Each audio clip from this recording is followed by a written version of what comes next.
So now we're going to do the note reading exercise on page 14. And we're going to end up doing it three ways. The first way we're going to do it is called pledge position. And so we're going to look back on page 5 and see here's what pledge position looks like. The right arm is put across your body as if you're saying the pledge. Your left thumb is underneath, and you're going to keep that on against your wrist, so that it kind of keeps it in place underneath your arm.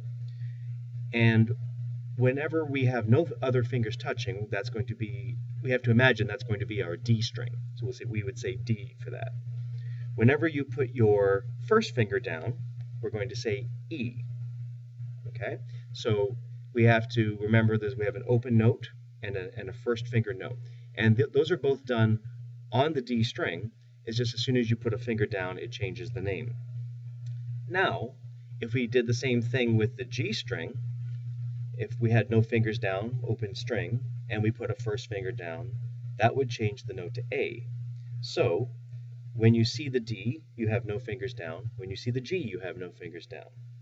But when you see this note, this is the E, it's one step higher, so it's one finger more, then you're going to put one finger down and say E. When you see this note, this is what the upper A looks like, not your A string, it's a different A.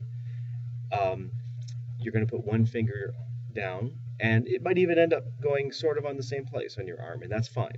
We just want to get used to putting a finger down whenever we see that note. And then we're going to say A.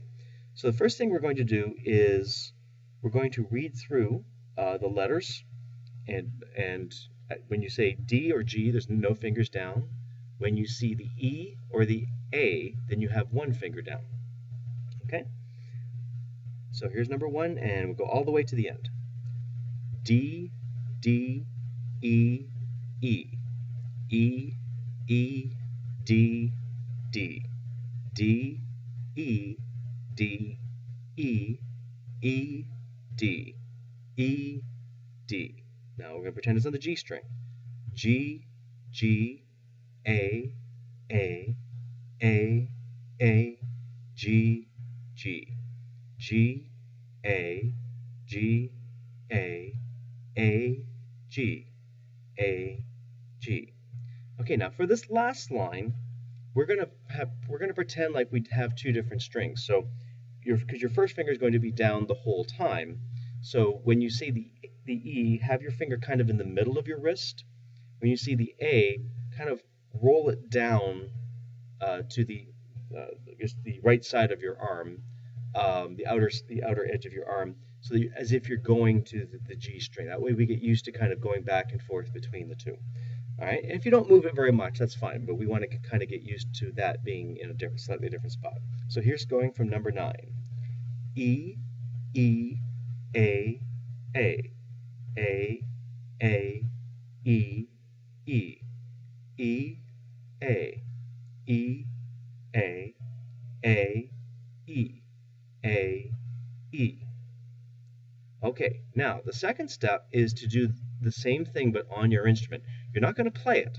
You're just putting your finger down in place and pushing the string down against the fingerboard.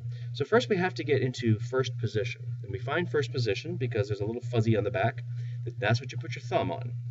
And that has to stay there. It's the middle of your thumb, the main part of your thumb goes on there, closer to the fingertip, I should say.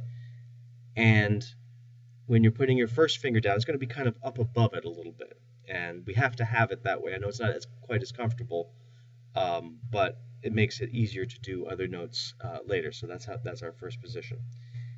Okay, so now when we say these letters, you're actually putting your fingers down.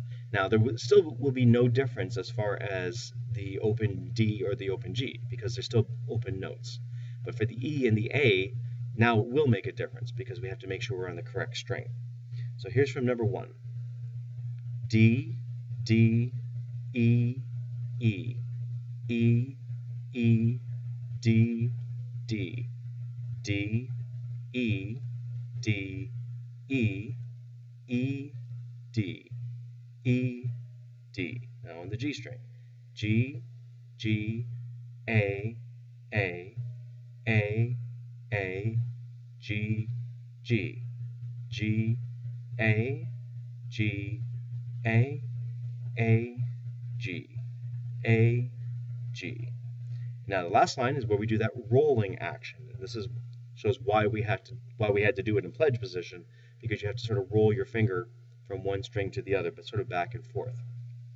All right, so you want to kind of position it so you, in a way that you're kind of part way in between one string and the other, so it's easier to go from one to the other. So here's starting from number 9.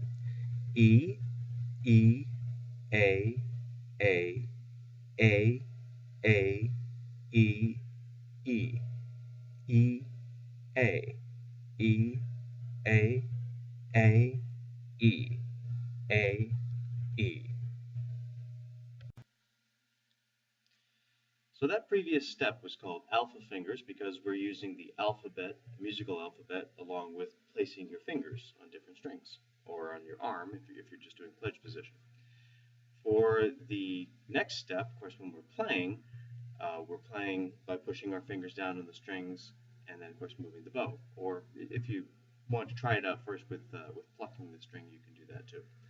So I'm going to play and you're going to echo.